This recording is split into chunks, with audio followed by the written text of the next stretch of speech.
नमस्कार, मनी गुरु की इस खास पेशकश में आप सभी का स्वागत है। मैं हूं स्वाति रायना। सेक्टोरल फंड में निवेश जोखिम भरे माने जाते हैं, पर ये पोर्टफोलियो में डाइवर्सिफिकेशन के लिए अच्छे विकल्प हैं। आज हम समझेंगे क्या है सेक्टोरल फंड में निवेश करने का सही समय, खास तौर पर आईटी सेक्टर अभी निवेश के लिए कैसा है और किसी सेक्टोरल फंड में निवेश से पहले क्या रखें ध्यान। सेक्टोरल फंड में पैसिव स्ट्रैटेजी पर करने वाले हैं खास चर्चा। हमारे साथ है दो एक्सपर्ट्स, उनका भी परिचय करा देते हैं। Pankaj Matpal, MD Optima Money, और Ashwin Patni, head products and alternatives Axis AMC. बहुत स्वागत करते हैं पंकज जी और अश्विन जी, आपका भी हमारे साथ आज मनी गुरु के इस खास कार्यक्रम में शामिल होने के लिए। सेक्टोरल फंड्स दिलचस्पी काफ़ी ज़्यादा रहती है निवेशकों की इसमें, और जानना समझना ज़रूरी भी है कि सेक्टोरल फंड्स के अपने फ़ायदे क्या हैं और किन बातों का ध्यान रखने की ज़रूरत है इसमें निवेश करने से पहले। सबसे पहले पंकज जी, आपसे जानना चाहते हैं सेक्टोरल फंड्स क्या होते हैं, इनकी खासियत क्या है और क्या अभी निवेश करना चाहिए किसी सेक्टोरल फंड में? स्वाति जी नमस्कार। देखिए, पहली बात यह है कि जब भी आप म्यूचुअल फंड में इन्वेस्ट करते हैं तो आपको पता है कि आपका पैसा उस स्कीम के ऑब्जेक्टिव के हिसाब से शेयर्स या सिक्योरिटीज में इन्वेस्ट होता है। जब हम बात करते हैं डाइवर्सिफाइड इक्विटी फंड्स की, तो वहां पर आपका जो पैसा है वो मल्टीपल सेक्टर्स की कंपनीज में इन्वेस्ट होता है। लेकिन जब आप किसी सेक्टोरल फंड की बात करते हैं तो पर्टिकुलर सेक्टर, चाहे वो आईटी सेक्टर हो, फार्मा सेक्टर हो या बैंकिंग एंड फाइनेंशियल सर्विसेज हो, जो भी सेक्टर के फंड में आप इन्वेस्ट कर रहे हैं, तो यानी कि आपके म्यूचुअल फंड के पोर्टफोलियो में उस सेक्टर से जुड़ी हुई कंपनीज होंगी। तो अगर हम कंपेयर करें डाइवर्सिफाइड फंड्स के साथ, तो आप एक ही सेक्टर में इन्वेस्ट कर रहे हैं, जबकि आप डाइवर्सिफाइड फंड में मल्टीपल सेक्टर्स में कर रहे होते थे। लेकिन यदि आप स्टॉक्स में इन्वेस्ट कर रहे होते थे, मान लो आपने आईटी का एक स्टॉक सेलेक्ट कर लिया, तो यहां पर क्या होता है, एक तो एक ही सेक्टर, उसका एक ही स्टॉक, पर कम से कम जब आप सेक्टोरल फंड में इन्वेस्ट करते हैं तो एक स्टॉक में नहीं करते, बल्कि उस सेक्टर के मल्टीपल स्टॉक्स में करते हैं। तो यहां पर भी डाइवर्सिफिकेशन है, लेकिन सिर्फ एक ही सेक्टर के बीच में। तो ये अंतर है। दूसरी बात, आपने कहा कि सही समय की बात, तो डेफिनेटली हमने देखा है कि पिछले एक साल में, अब क्योंकि यहां पर आईटी सेक्टर की बात हो रही है तो मैं उसी पर बात कहूंगा कि पिछले एक साल में जहां मार्केट में काफी अच्छा मूवमेंट दिखाई दिया है, आईटी सेक्टर में हमने तेजी नहीं देखी है। तो अब समय है कि अगर अब बाय किया जाए तो आने वाले कुछ सालों में आप अच्छी यहां पर रिकवरी देख सकते हैं। किन सेक्टर में एमएफ निवेश?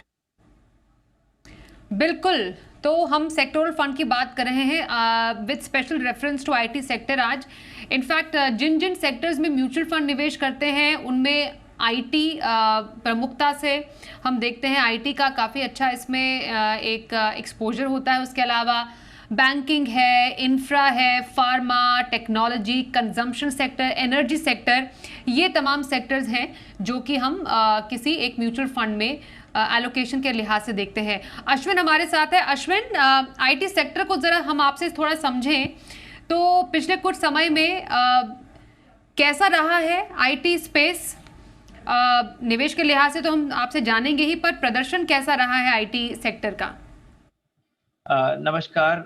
बेसिकली आईटी सेक्टर की जो साइकिल अगर आप देखें, मैं पिछले अगर 5 साल को का कॉन्टेक्स्ट अगर दूं इसमें, तो आईटी सेक्टर एक कम ग्रोथ की सिचुएशन से गुजर रहा था 2018-19 में। उसमें हमने एक बहुत ज़बरदस्त बदलाव देखा 2020-21 में, जब एक बहुत बड़ा ग्रोथ स्पर्ट आईटी सेक्टर की कंपनीज ने को मिला। 2-3 कारण थे उस बात के। डिजिटल जो बूम आया वो पहले से भी चल रहा था, लेकिन कोविड से उसको एक्सेलरेशन मिला, और उसके बाद उनकी ऑर्डर्स और जिस तरह के उनको नए कॉन्ट्रैक्ट्स मिले, उसमें उनको बहुत बढ़ोतरी मिली। तो वो एक बहुत बड़ा बूम उनको ग्रोथ में अपने दिखा 2020-21 में। और पिछले अगर 1-1.5 साल की बात करें तो एक बहुत अच्छे ग्रोथ के बाद थोड़ा सा एक ग्रोथ जो है उनका स्टेडी हुआ है, प्लेटू हुआ है। कारण है कि जो ग्लोबल कॉन्टेक्स्ट है, तो यही चीज़ मार्केट परफॉर्मेंस में भी दिखने को मिलती है। परफॉर्मेंस थोड़ा स्टेडी था, लेकिन उसके बाद जब ग्रोथ पिकअप हुआ तब बहुत अच्छा परफॉर्मेंस देखने को मिला 2020-21 में। लेकिन पिछले 1-1.5 साल में परफॉर्मेंस थोड़ा वीक रहा है जब ग्रोथ एनवायरनमेंट थोड़ा सॉफ्ट हुआ है। ओके। पंकज जी, मैं यही आपसे जानना चाहती हूँ कि अगर हम समझें, मोस्टली जो हम देखते हैं इंडेक्स में जो एक एक्सपोजर है, आईटी सेक्टर का काफ़ी स्ट्रॉन्ग एक्सपोजर है इंडेक्स में, हमने देखा है सेंसेक्स हो गया, निफ्टी हो गया। तो इन टर्म्स ऑफ दैट हम आईटी स्पेस के परफॉर्मेंस को कैसे समझें अभी? बिल्कुल स्वाति, जैसा आपने कहा कि यदि आप डाइवर्सिफाइड फंड्स की बात करें, स्पेशली इंडेक्स की आपने बात की, निफ्टी 50 या निफ्टी 100 हो या सेंसेक्स हो, तो इनमें फाइनेंशियल सर्विसेज के बाद में आईटी सेक्टर है जिसका एक्सपोजर काफी ज्यादा रहता है। तो ऑब्वियसली यदि किसी इन्वेस्टर ने डाइवर्सिफाइड फंड्स में इन्वेस्ट किया हुआ है तो उन्हें आईटी सेक्टर का भी एक्सपोजर काफी मिल रहा है। लेकिन उसके बावजूद भी अगर इन्वेस्टर ये चाहते हैं कि वो एक टाइम बीइंग के लिए सेक्टरल फंड में इन्वेस्ट करें ताकि इस सेक्टर में जो तेजी दिखाई दे रही है उससे उन्हें ब्रॉडर मार्केट के मुकाबले और भी बेहतर रिटर्न्स मिल सके, तो उनको इसके बारे में सोचना चाहिए। लेकिन एक बात जरूर कहूंगा कि सेक्टरल फंड जो होते हैं वो सभी के लिए नहीं होते हैं, क्योंकि यदि आप बहुत लंबी अवधि की बात करें तो हमेशा आप डाइवर्सिफाइड फंड से शुरुआत करें और डाइवर्सिफाइड फंड्स में ही इन्वेस्टेड रहें। लेकिन मतलब कि हम बात करें कोर पोर्टफोलियो की, लेकिन साथ में आपके पास एक सैटेलाइट पोर्टफोलियो है जहां पर आप सोचते हैं कि ब्रॉडर मार्केट के मुकाबले थोड़े बेहतर रिटर्न जनरेट किए जा सके और पोर्टफोलियो का एक छोटा हिस्सा आप सेक्टरल फंड में, थीमेटिक फंड में इन्वेस्ट करें। तो ऐसे में आईटी सेक्टर एक अच्छी चॉइस हो सकती है। हालांकि जैसे आपने कहा कि ऑलरेडी डाइवर्सिफाइड फंड के अंदर अच्छा खासा एक्सपोजर है, बट उसके बावजूद भी अगर आप देखें कि आपको थोड़ा और एक्सपोजर बढ़ाना है, आप थोड़ा रिस्क और ज्यादा ले सकते हैं। आपको एंट्री और एग्जिट भी पता होनी चाहिए। हालांकि आईटी सेक्टर के बारे में एक और अच्छी बात कहूंगा कि आज आप देख रहे हैं कि चाहे ऑनलाइन एजुकेशन हो या फिर ऑनलाइन मीटिंग्स हो, आपके एआई का जो इतना ग्रोथ दिखाई दे रही है, इसको देखते हुए आईटी सेक्टर में काफी तेजी की उम्मीद आप लंबे समय तक देख सकते हैं। और साथ ही ग्लोबल मार्केट में तो तेजी रहेगी ही, साथ ही क्योंकि इंडिया में स्किल लेबरर आपको मिलते हैं या स्किल प्रोफेशनल्स आपको यहां पर मिलते हैं कम कॉस्ट में, और जिसका फायदा यह है कि इंडिया की जो ग्लोबल मार्केट में शेयर है वो काफी बढ़ता हुआ दिखाई देगा। तो उसको सोचते हुए डेफिनेटली आईटी सेक्टर यदि अलग से आपके पोर्टफोलियो में भी होगा तो ये शायद अच्छे रिटर्न दिलाने में आपकी मदद कर सकता है, लेकिन एक छोटा हिस्सा ही होना चाहिए। ऐसा नहीं है कि कोई इन्वेस्टर पूरा इन्वेस्टमेंट एक सेक्टरल फंड में करे। इनफैक्ट पंकज जी, यही बात हो रही थी कि हम जब सेक्टोरल इन्वेस्टमेंट की बात करते हैं, पर सेक्टोरल इन्वेस्टमेंट का एक शायद डाउनसाइड ये भी है कि काफ़ी सिक्लिकल इन नेचर होते हैं ये। और मोस्ट इम्पॉर्टेंट इसमें सर ये हो जाता है कि आपका एंट्री क्या और एग्जिट क्या है। कई लोग इस फेर में फंस जाते हैं कि ये एक पर्टिकुलर जो सेगमेंट है या सेक्टर है उसने बहुत अच्छा प्रदर्शन किया है तो इसमें हमें एंट्री ले लेनी चाहिए। लेकिन ऐसा दौर आता है जब प्रदर्शन अच्छा नहीं रहता और लोग उसी में फंस कर रह जाते हैं। तो एंट्री और एग्जिट पॉइंट कितना इंपॉर्टेंट है? स्वाति, ये बहुत ही जरूरी है। मैंने इसलिए कहा कि यदि कोई इन्वेस्टर शुरुआत कर रहा हो इन्वेस्टमेंट की या फिर लॉन्ग टर्म की बात की जाए तो डाइवर्सिफाइड फंड्स आपके लिए बेटर होते हैं। उसकी वजह यही है कि यदि एक सेक्टर अच्छा नहीं करेगा तो कम से कम दूसरा सेक्टर आपके रिटर्न्स को संभाल लेगा पोर्टफोलियो में, और फंड मैनेजर्स के पास भी चॉइस है कि वो दूसरे सेक्टर्स में एक्सपोजर बढ़ा सकते हैं जहां पर अच्छी तेजी की उम्मीद है। लेकिन जब बात होती है सेक्टरल फंड की तो वहां पर क्योंकि एक ही सेक्टर है, अच्छा या बुरा जो भी होगा वहीं पे होगा। हमने देखा कोविड-19 के बाद हमने देखा कि हेल्थ केयर और आईटी सेक्टर में बहुत तेजी देखी गई, और दोनों की वजह थी क्योंकि हेल्थ केयर में डेफिनेटली हेल्थ रिलेटेड ही समस्या चल रही थी, तो मेडिसिन का काफी जरूरत थी। और साथ ही हमने देखा कि आईटी सेक्टर में because online education, meeting, online banking, सब कुछ तो ऑनलाइन था और आईटी की जरूरत थी, तो उसमें भी लोगों का इंटरेस्ट बढ़ रहा था। कंपनी की प्रॉफिटेबिलिटी बढ़े या नहीं बढ़े, पर लोगों का इंटरेस्ट काफी बढ़ रहा था। लेकिन जैसे हमने देखा कि उसके बाद में पिछले करीब 1.5 साल में आईटी सेक्टर में कोई भी आपने मूवमेंट नहीं देखा।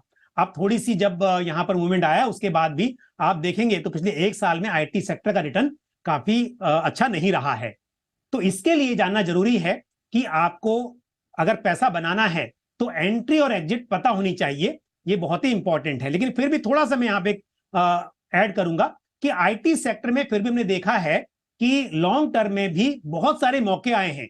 ऐसे मौके तो आएंगे जब सेक्टर परफॉर्म नहीं करेगा, लेकिन रिकवरी बहुत फास्ट आई है। हमने देखा कि चाहे ग्लोबल फाइनेंशियल क्राइसिस हो, टेपर टेंट्रम हो, या फिर अभी कोविड-19 हो, जब भी मार्केट में रिकवरी आई तो आईटी सेक्टर में रिकवरी काफी फास्ट आई है, वो देखा गया है। लेकिन फिर भी सेक्टोरल फंड्स ध्यान देना चाहिए कि यहां पर एंट्री करने का समय और एग्जिट करने का समय आपको पता होगा, तो आप ब्रॉडर मार्केट के मुकाबले बेहतर रिटर्न्स बना सकते हैं।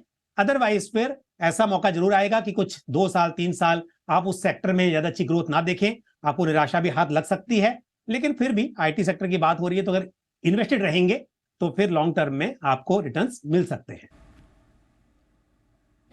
जी, अश्विन हमारे साथ एक बार फिर से। अश्विन, अभी इन्वेस्टर्स को सेक्टोरल फंड में खास तौर पर, हम आईटी की तो बात कर ही रहे हैं, पर all in all sectoral fund में क्यों इन्वेस्ट करना चाहिए? क्या आपके नजर में खूबियां हैं सेक्टोरल फंड की? बट हम यहाँ पर डाइवर्सिफाइड फंड्स की भी बात कर रहे हैं जिसमें हर एक सेक्टर का एक मिश्रण होता है, पर व्हाई ओनली सेक्टोरल फंड?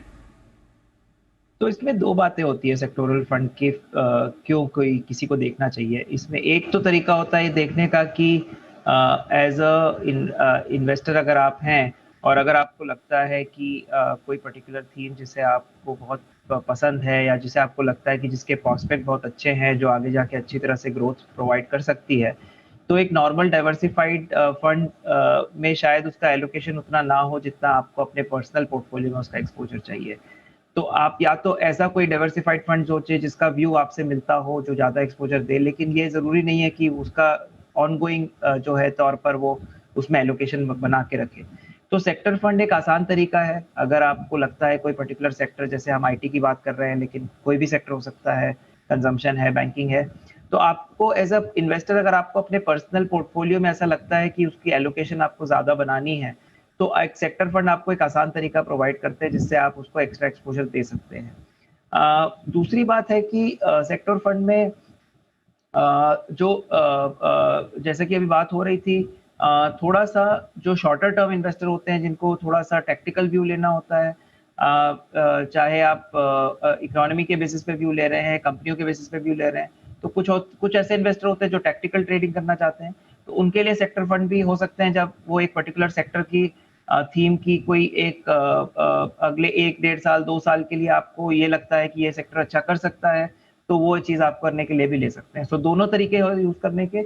एक, जैसे मैंने कहा कि कोई एक लॉन्गर टर्म इन्वेस्टर है जिसको कि एक पर्टिकुलर सेक्टर थीम बहुत पसंद है, लगता है कि लॉन्ग टर्म के लिए बहुत अच्छी थीम है, टेक्नोलॉजी हो गई, कंजम्पशन हो गई, और आप अपने पोर्टफोलियो में उसको अच्छा एक्सपोजर देना चाहते हैं, तो सेक्टर फंड काम आता है। या फिर आप एक टेक्निकल इन्वेस्टर है, टेक्निकल इन्वेस्टर जो आप अपने मार्केट व्यू के हिसाब से कर सकते हैं। एक दूसरी बात भी कहूँगा, जो अभी जो बात हो रही थी, जो मैं बिल्कुल सहमत हूँ कि हर एक इन्वेस्टर के लिए सेक्टर फंड नहीं होता है। अगर आप एज ए इन्वेस्टर ऐसे इन्वेस्टर हैं जिसमें आपको बहुत ज़्यादा टाइम एफर्ट नहीं लगाना है अपने इन्वेस्टमेंट के ऊपर, आपको एक ब्रॉड डाइवर्सिफाइड पोर्टफोलियो से आप खुश हैं, तो आप रेगुलर फंड्स में डाल सकते हैं। आपको उसमें सेक्टर फंड को एलोकेट करने की ज़रूरत नहीं चाहिए।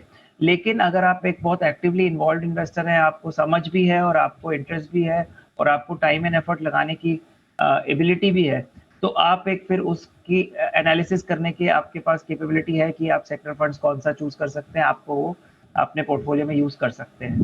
तो सबके लिए नहीं है, लेकिन अगर आप इन्फॉर्म्ड इन्वेस्टर हैं, अगर आपके पास उस सेक्टर के बारे में जानकारी है, अगर आपकी एनालिसिस है, तो डेफिनेटली सेक्टर फंड्स बहुत अच्छी तरह से काम करते हैं आपको उसकी एक्सपोजर देने की। बिल्कुल, एक छोटे से ब्रेक के लिए रुकते हैं। ब्रेक के बाद हम बात करेंगे सेक्टोरल निवेश में पैसिव स्ट्रैटेजी, ये कैसे काम कर सकती है, कैसे आपके लिए वेल्थ क्रिएट कर सकती है, इस पर भी चर्चा आगे जारी रहेगी। बने रहिए हमारे साथ।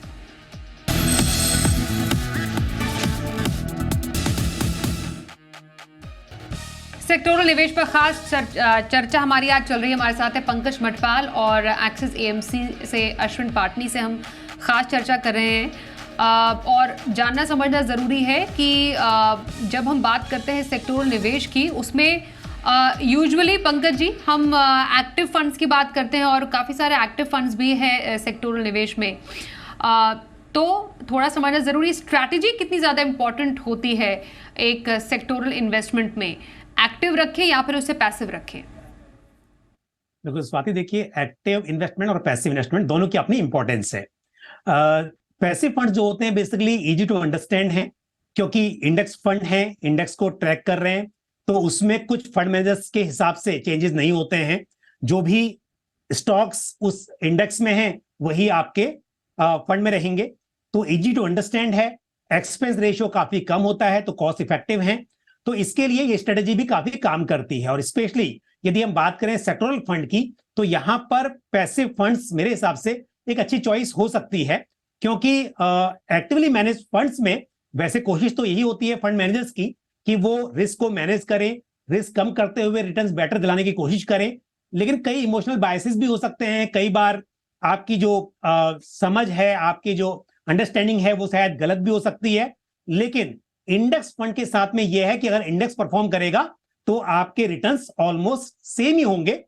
थोड़ा सा जिसे हम ट्रैकिंग एरर कहते हैं वही एक अंतर होता है, बाकी आपके रिटर्न्स इंडेक्स के बराबर होते हैं। तो ऐसे में मैं तो कहूंगा कि निवेशकों को यदि सेक्टरल फंड में निवेश करना है तो पहले पैसिव फंड से ही शुरुआत करनी चाहिए, तो कम से कम आपको पता है कि आपके जो रिटर्न्स हैं या जो रिस्क है वो इंडेक्स के बराबर ही है।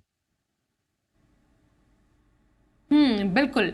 मैं अश्विन आपसे जानना चाहती हूँ कि निवेशकों के पास पैसिव सेक्टोरल फंड में निवेश का भी मौका है, क्योंकि एक्सिस एक ऐसी ही पेशकश लेकर आया है, जरा उसकी खासियत आप समझना चाहेंगे और पैसिव क्यों? पंकज जी ने तो इसका पार्टली आंसर दिया, पर मैं आपसे जानना चाहती हूँ, आपने इस पूरे जो स्पेस को जब स्टडी किया तो आपको क्यों लगा कि पैसिव इन्वेस्टमेंट पे अभी ज्यादा मौके हैं निवेशकों के लिए? तो दूसरे सवाल पे पहले जवाब देता हूँ, क्योंकि पैसिव का जो इफेक्टिवनेस है सेक्टर फंड में, वो ये है कि अगर हम सेक्टर फंड की बात कर रहे हैं, ऐसे इन्वेस्टर के लिए है जो उस सेक्टर की समझ रखता है, जिसने सेक्टर की तरफ अपनी व्यू बनाई है, उस पर एनालिसिस किया है, उसकी समझ लगाई है और उसके बेसिस पे अपना एलोकेशन देना चाहते हैं। तो ऐसे इन्वेस्टर को पैसिव का एक सबसे बड़ा जो फायदा होता है वो है ट्रांसपेरेंसी का, यानी कि आपको बहुत सिंपल और बहुत इजी है, आपको पता है कि आपके पोर्टफोलियो में कौन से स्टॉक हैं, उनका क्या लॉजिक है या क्या रैशनल है, क्योंकि पैसिव फंड जो होते हैं वो एक इंडेक्स को रेप्लिकेट करते हैं। जब इंडेक्स जैसे हम आईटी इंडेक्स की अगर बात करें, आईटी इंडेक्स का कंस्ट्रक्शन बहुत सिंपल है। NSC IT Nifty IT index top 10 IT stock जो है हमारे लिस्टेड मार्केट में, वो टॉप 10 स्टॉक्स इस इंडेक्स में इंक्लूड होते हैं। और वो 10 स्टॉक्स की लिस्ट कोई भी इन्वेस्टर जा करके, चाहे वो फंड मैनेजर की वेबसाइट है, चाहे वो इंडेक्स की वेबसाइट है, बहुत आसानी से उसको मिल सकती है। आपको पता है जब आप इन्वेस्ट कर रहे हैं वो बास्केट का क्या कॉम्पोजिशन है, आपको पता है बाद में भी वो कॉम्पोजिशन स्टेबल रहने वाला है। तो एक ट्रांसपेरेंटली और एक इजी है अंडरस्टैंडिंग के लिए। तो अगर आप अपना जो है व्यू है एज ए इन्वेस्टर, अगर आप अपना व्यू सेक्टर की तरफ लेना चाहते हैं, आपको स्टॉक्स का एक clear transparent basket passive products दे पाते हैं, और उसमें फिर आपको ये समझने की एडिशनल कोशिश करने की जरूरत नहीं है कि फंड मैनेजर का व्यू उससे सिमिलर है, अलग है, कुछ और है। तो एक इन्फॉर्म्ड इन्वेस्टर के लिए एक बहुत अच्छा और आसान तरीका है सेक्टर में एक्सपोजर लेने का। रहा सवाल आपके दूसरे बात जो है कि एक्सिस का जो हम फंड लेके आए हैं, तो आई थिंक अगर आप हमारी पैसिव प्रोडक्ट बास्केट की तरफ देखें, तो हमने कोशिश की है पिछले कुछ सालों में कि एक बहुत ही अच्छी और बहुत ही चॉइस इन्वेस्टर्स को प्रोवाइड करें, ताकि एक अच्छे सेट ऑफ प्रोडक्ट्स को हम लेके आए हैं। चाहे वो मार्केट कैप वाले पैसिव प्रोडक्ट्स हों, तो आप अगर हमारा बास्केट देखें तो हमारे पास Nifty large cap, Nifty next, Nifty mid cap, small cap, सारे सेगमेंट के पैसिव प्रोडक्ट्स अवेलेबल हैं। अगर आप एसेट क्लास देखें तो हमारे पास equity, debt, gold, silver, international, सब तरह के एसेट क्लास के पैसिव प्रोडक्ट्स अवेलेबल हैं।